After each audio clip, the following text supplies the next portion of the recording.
اچھا جی، اب ذرا بات کر لیتے ہیں ملک کی سیاسی صورتحال کی اور نگراں وزیر اعظم صاحب کا جو اسٹیٹمنٹ آیا ہے. اب آپ کو اچھا ویسے ایک بڑی دلچسپ صورتحال ہے. کل سرفراز بگٹی صاحب کا اسٹیٹمنٹ آیا تھا کل پرسوں کہ جی وہ آئیں گے تو پھر ظاہر ہے کہ بیل نہ ہوئی تو جیل جائیں گے. نواز شریف صاحب ٹھیک ہے. اس پر رانا ثناء اللہ صاحب نے کہا کہ وہ شیخ رشید کا انجام یاد رکھیں. مطلب اٹس لائک بگٹی صاحب ورسز رانا صاحب. اب دیکھیں نا کہ کیا ہوتا ہے اس پہ. اچھا انوار الحق کاکڑ صاحب کہتے ہیں کہ نواز شریف کی واپسی میں بہت سارے قانونی پہلو ہیں. وطن واپسی پر قانون کے مطابق عمل ہوگا اور جائزہ لیں گے کہ نواز شریف کو عدالتی اجازت کی کیا حیثیت ہے. وزارت قانون سے بھی اس متعلق رائے لیں گے. اچھا تو یہ بڑا انٹرسٹنگ انہوں نے بیان دیا. اور ظاہر ہے ہمیں پتہ ہے کہ کیسز ان پر ہیں, نااہلی بھی ہے ان کی سپریم کورٹ سے, العزیزیہ میں ان کی سزا بھی ہے. دیکھتے ہیں جی وزیر اعظم کیا کہہ رہے ہیں. انٹرسٹنگلی اب الیکشن سے پہلے ایک نئی جماعت کے بننے کی بات سنائی دے رہی ہے. یوں تو دو جماعتیں ہمارے سامنے, ایک تو آئی پی پی, دوسری ہمارے پاس کون سی ہے وہ پی ٹی آئی پی, یعنی کہ پرویز خٹک پارٹی.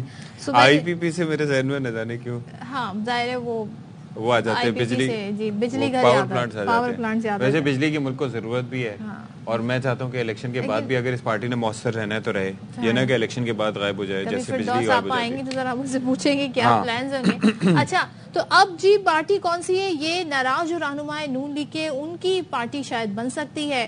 اور جو پیپلز پارٹی سے اب الگ ہو گئے ہیں, کر دیے گئے مصطفیٰ نواز کھوکر, وہی کہتے ہیں شاہد خاقان عباسی کو قائل کرنے کی کوشش کی جا رہی ہے.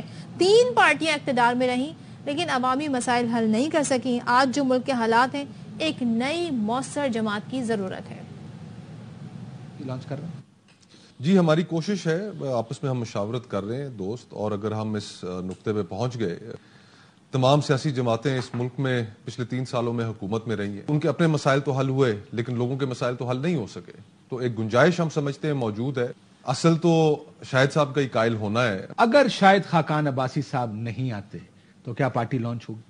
نہیں, پھر تو نہیں ہوگی. پھر ہم آزاد الیکشن لڑیں گے. پہلے دن سے ہم بڑے کلیئر ہیں, میں تو بڑا کلیئر ہوں. ان کا ایک ایکسپیرینس ہے, وہ اس ملک کے وزیر اعظم رہ چکے ہیں. مفتاح صاحب کا وزیر خزانہ کے طور پہ ایک ایکسپیرینس ہے. اگر آپ نے سیریس ریفارمز کرنی ہے تو آپ کو پھر اس لوگ سوالتے ہیں ہی از بین اے بریلینٹ پولیٹیشین, لیکن اب یہ دیکھیے کہ وہ مشاورت کے عمل میں بھی شامل نہیں ہوتے. تو ایسی چیزیں ہوتی ہیں. اور مصطفیٰ نواز کھوکر صاحب کا بھی سب کو پتہ ہی ہے. تو لیٹس سی کہ اگر کچھ ایسا بنتا ہے. اور زبیر صاحب نے یہ بھی کہا تھا کہ شاہد خاقان عباسی مطلب الیکشن لڑیں گے کہ نہیں نون لیگ کے ہی پلیٹ فارم سے, بھی اس کی وضاحت سے کچھ کہا نہیں جا سکتا. الیکشن کمیشن آج جی ابتدائی جو مردم شماری کے تحت نئی حلقہ بندیوں کی فہرست, ابتدائی فہرست وہ جاری کرے گی. اور پنجاب کی نگراں کابینہ نے آئندہ عام انتخابات روایتی طریقے سے کرانے کا فیصلہ کیا. الیکشن میں الیکٹرانک ووٹنگ مشین کا استعمال نہیں کیا جائے گا. تو یہ جی الیکشن سے متعلق اپڈیٹس ہیں, اور جو سیاسی منظرنامہ ہے وہ ہم نے آپ کے سامنے رکھا. اب دیکھتے ہیں آج تاریخ کیا ہے جی, 27 تاریخ ہے, اور بہت سے مرحلے ابھی ہونے باقی ہیں الیکشن سے ریلیٹڈ. تو ابھی تو جماعتوں کے گلے یہی ختم نہیں ہو رہا ہے کہ جی 90 روز سے کیوں آپ اپڈیٹ دے دیں, آپ نے ابھی تک ڈیٹ ہی نہیں دی الیکشن. 2 چیزوں پہ, ایک تو ڈیٹ پہ اور دوسرا level playing field. Peoples Party کو سب سے زیادہ لیول پلینگ فیلڈ چاہیے. بالکل جی.